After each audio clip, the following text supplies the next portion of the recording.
Hey moviegoers, this is the Movie Critic and welcome back to another video on this channel. Today I am going to be going over my top 10 best movies of 2023. I have been highly anticipating this and I cannot wait to go into this as it is the end of the year and... Wait. What? It's already 2024? Oh my god. Anyway, I'm still gonna make this. I've seen other people do it, so why not? Yeah. Before I get into the video, make sure to smack that like button, subscribe, and hit the notification bell on the side to get information on videos in the near future. Now that I got that out of the way, let's get into my top 10 best movies of 2023. And action.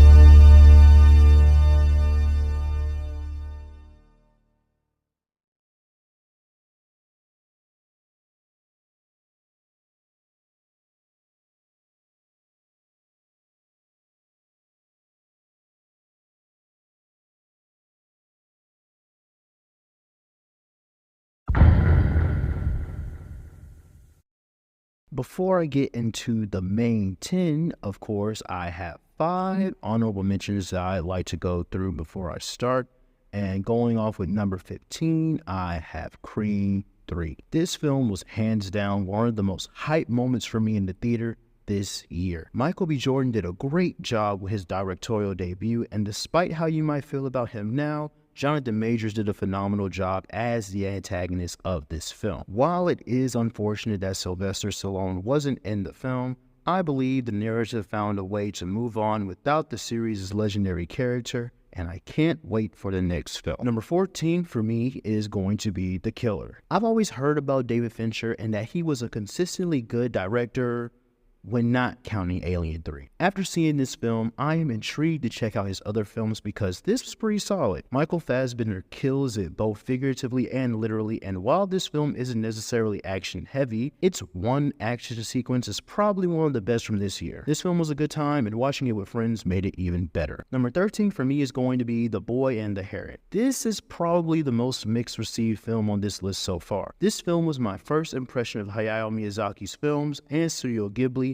but I was aware of their films in the past. For me, this film was simply beautiful and majestic in nearly every way. It was also great to see an original 2D animated film on the big screen again after so long. If this film is regarded as Miyazaki's worst, then I can't wait to see his best because this was good. Going into number 12, it's going to be May December. Almost every day, I got YouTube ads for the movie and they all piqued my interest. Eventually, I finally gave the movie a chance and man, this is heavy. Charles Melton gives what I'd say is the most underrated acting performance of the year. Natalie Portman, Julianne Moore, and everyone else in this film also does a great job. I never knew what was going to happen as the film progressed, and it was overall an engaging film. And finally, number 11 is going to be Past Lives. This movie is beautiful yet heartbreaking in so many ways. There are some shots in this film that have me in complete awe, and the score is just as great as well. Everyone in this film is phenomenal, and the ending probably is one of the saddest things I've seen in a good while. If you haven't seen this film, I highly recommend it. I definitely understand why this film is in people's top 10.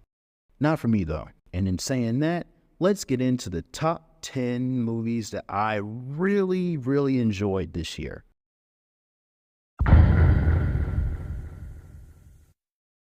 Starting off with number 10 for me is going to be The Color Purple. I have personal attachments to this decision as I was in a community theater production of the musical that this film is based on in 2022, and it was an amazing experience. Funnily enough, a lot of the film was shot in my hometown of Middle Georgia, so it was awesome recognizing certain landmarks throughout the film. The general misconception about this film is that it is a reboot of the original 1985 Steven Spielberg film, but the new film and musical mostly takes its inspiration from the 1983 book written by Alice Walker, while also not being afraid to pay homage to the 1985 adaptation in small doses. The film is powerful and it moved my spirit in so many ways. Danielle Brooks gives one of the funniest yet heartbreaking performances, and while Fantasia Barrino is known mostly for her incredible vocals, her performance as Celie was definitely something to remember. The movie's cinematography was so beautiful, and so was the musical numbers. I love this film, and I hope that others are able to understand how great of an experience it is.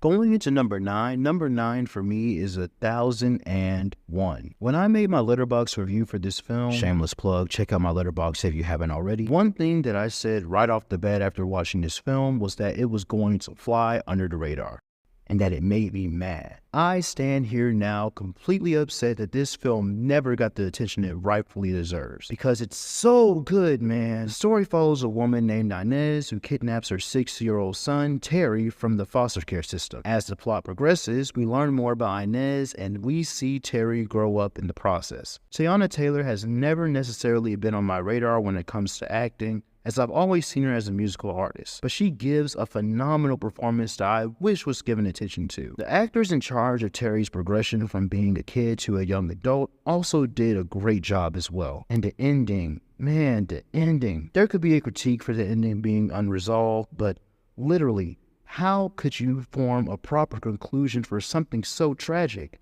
You just can't. Sometimes I feel like I'm the only person who really appreciates this film, but apparently not, because former President Barack Obama loves this film too, so that's a win in my book. I hope people see this film and enjoy it as much as my mother and I did.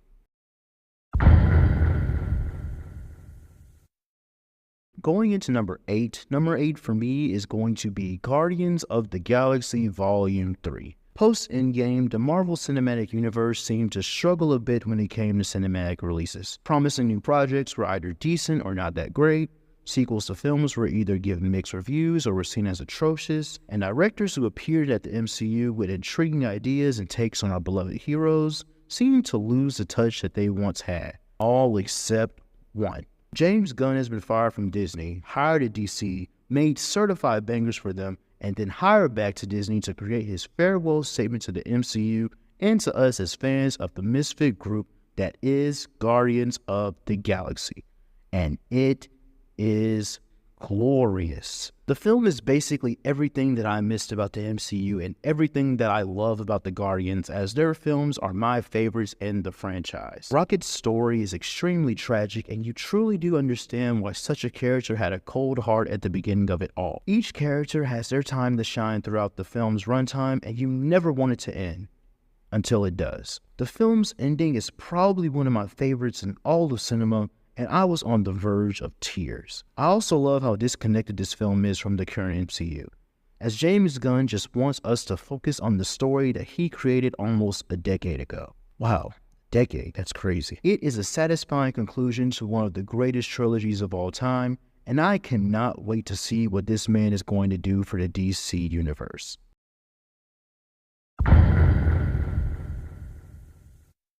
Going into number 7 for me is going to be John Wick Chapter 4. This movie had no right to go as hard as it did. You know what? I retract that statement, because this is John Wick we are talking about. How is it that this film series has 4 movies but none of them miss? How is this series so consistent? Like, in the heat of battle, you don't miss. It's a shame that I didn't get to see this film in IMAX, but even in standard, the film was jaw-dropping. There wasn't an area of the film where I was bored because the action was so intriguing and creative. The world building in these films also never ceased to amaze me, and the characters are just as cool and well-written in my eyes. You can make a TV series spin-off film about any character in John Wick, and I am sure it would be great. The music is also another highlight, with one of my favorite musical moments being the club scene, as the music easily coexists with the action that took place. The action bar of this franchise continues to rise, with the Dragon's Breath shotgun sequence being the coolest action sequence of the entire year. This film is just on a new level, and I honestly don't know where else it could go, or if it should continue to go further. The way the film ends hints that the story of John Wick concluded, and while it is satisfying, it also is sad in other cases. But maybe it's a good thing to leave the franchise on such a high note, because this film is an example of peak action in the cinema.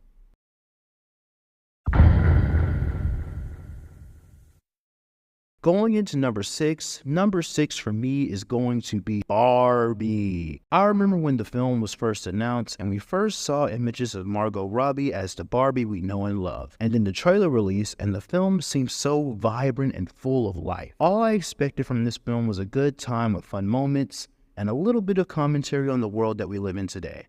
What I got was so much more. Greta Gerwig does a great job capturing the identity of her characters, and I really do need to check out her other films because this was a good first impression for me. Everyone in this film is well casted and everyone also looks really good in their costumes. I never expected a film about a toy IP to be so deep and a little complex with its story, and I truly do feel there is a little bit of something there for everyone. It's films like these that make me optimistic for movies in the near future.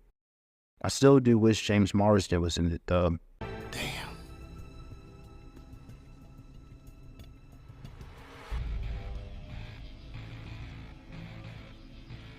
Next time, baby.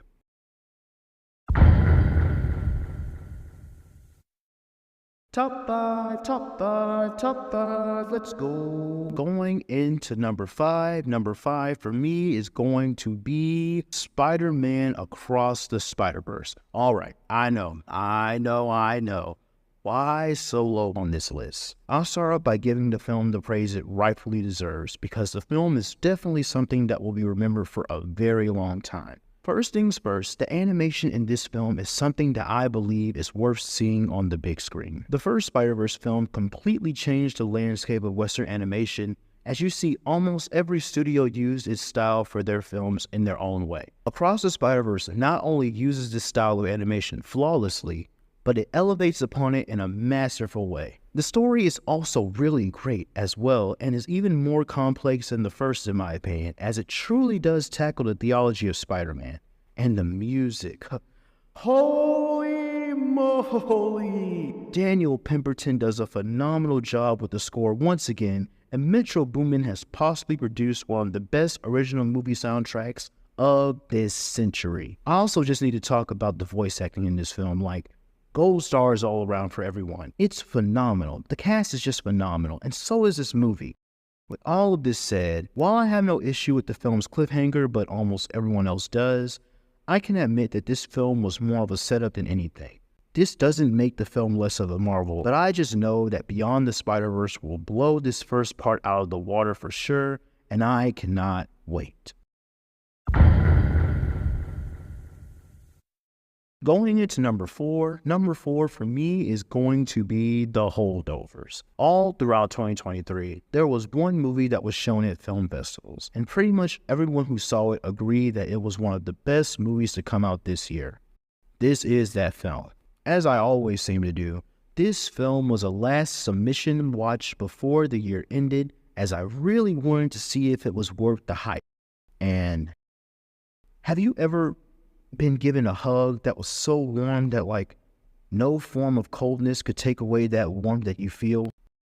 That's exactly how this movie feels for me. The cinematography, direction, and use of colors in this film really does immerse you into the time period of the 1970s. While this film definitely is a comedy first, it also has great emotional moments, and they're all executed perfectly by phenomenal actors. Paul Giamatti, Dominic Sessa, and Divine Joy Randolph are an amazing trio, and I really wanted the best for each of these characters. I laughed so much at this movie, like so much. This movie is probably the hardest I've laughed this year at a screen. But when I tell you there was one scene that made me extremely emotional, like, man, if you've seen this film, you definitely know what scene I'm talking about. Whenever one of the three co-protagonists in this film experienced a moment of happiness, I had nothing but the biggest smile on my face, as they genuinely deserved the world after whatever they might have endured in the past. I don't know if anyone else is making this comparison, but I'll say it and see what you guys think. This film feels like a Christmas version of Good Will Hunting, and I mean it in the best way possible. Overall, this film is full of joy, a little bit of despair, and a heap of triumph.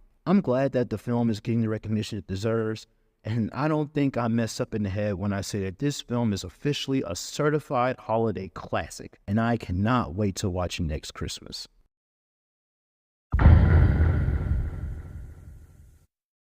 Going into my top three, number three is going to be, for me, Attack on Titan, The Final Chapters Special 2. I don't know if this counts as a film, but man, this special means so much to me. Back in 2020, I started watching this show after dropping the first episode back in 7th grade due to being scarred for life. I didn't know what to expect when I resumed the show, but I can say that I expected a fun time. As I watched an episode and the episode ended, I started to watch the next episode. And when that episode ended, I watched the next episode. And then the next episode. And I just kept binging the show for hours until I was caught up. Witnessing all of the big moments and twists of this show was definitely the highlight of my pandemic, and I couldn't wait for the final season. Years go by, and after many Attack on Titan the final season part blah blah blah blah blah, the story reaches its end with a special that was an hour and 25 minutes long. And it was one of the most satisfying things I've ever witnessed on screen. 10 years. This series has been running for 10 years. And when you're on a ride as long as this one, it makes it even harder when the ride is over. This special has everything that I love about film. It has phenomenal visuals, great acting, beautiful music, and a great chain of events that take place. From the Battle of Heaven and Earth, to Armin and Zeke's conversation, to the final conversation between Eren and Armin, you can tell that there was a lot of care put into every frame, as it was in fact the end of these characters' stories. The ending, while it is sad, is honestly the most realistic ending for this world, as there were a lot of events that fueled the fire for sure. The world was pain, and I couldn't have had the ending any other way. I just cannot believe that it's over. Usually when an episode of this show ends, the screen says to be continued, but the screen for this special episode instead said the end. When I tell you that I nearly broke down when I saw those two words, I've seen so many endings of so many shows I've grown up with, and while some of them are sad, none of them compare to a decade of content officially ending. A story that not only is one of the best anime shows, but is arguably one of the best shows in general. But I really did enjoy this tragic masterpiece of a final episode, and I'm glad I was along for this decade-long ride. But now it's time to move on, as painful as it is to say. The memories will forever remain in my heart, and I do not regret putting this special on this list. Tatakae.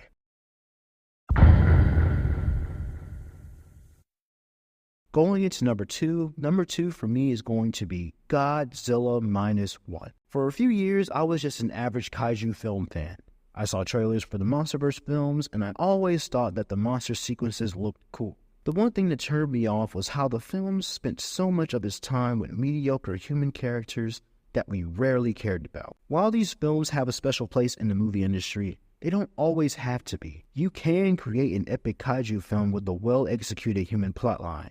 Luckily for us, Godzilla Minus One does just that. The film is phenomenal, and I'm glad to see that pretty much everyone in the world agrees. My recent review on this channel was for this film, and at this time, the review has 2K views, making it my highest viewed video ever.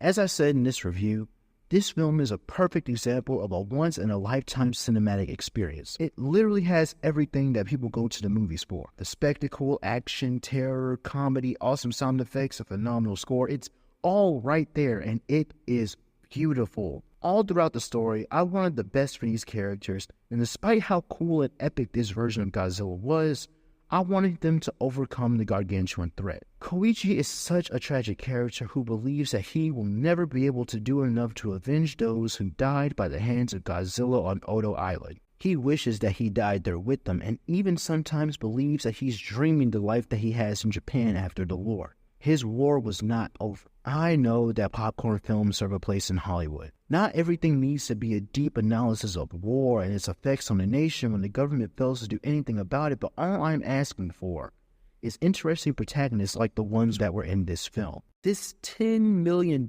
film, with a passionate team of individuals on board, knew how to capture what Godzilla was and what Godzilla could be in the future. And pretty much everyone I know and see online agrees that this film is more than just a good kaiju film. It's just a great freaking piece of cinema. And speaking of great pieces of cinema,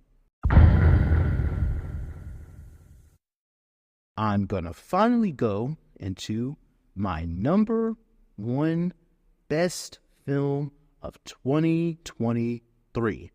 And that movie without further ado, is Oppenheimer. I mean, you all saw this coming, right? Like, it was a given that this movie was going to be number one on this list. Christopher Nolan's films played a huge role in the creation of this channel, and I honestly don't know who I would be if I didn't watch his 2010 film Inception back in 2020.